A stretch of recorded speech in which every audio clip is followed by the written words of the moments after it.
मजा आ गया यार, क्या सब्जी बनाई है, क्या स्वाद है।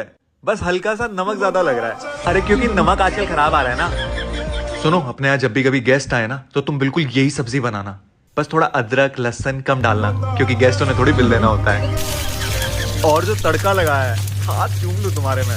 मतलब अगर अपनी कढ़ाई पतली ना होती ना तो ये जो जलने की हल्की हल्की महक आ रही है ना, ये भी नहीं आती। पता तुमने सबसे अच्छी चीज क्या करी है? जो तुमने आलू के छिलके नहीं उतारे। मतलब मैंने कल ही पेपर में पढ़ा था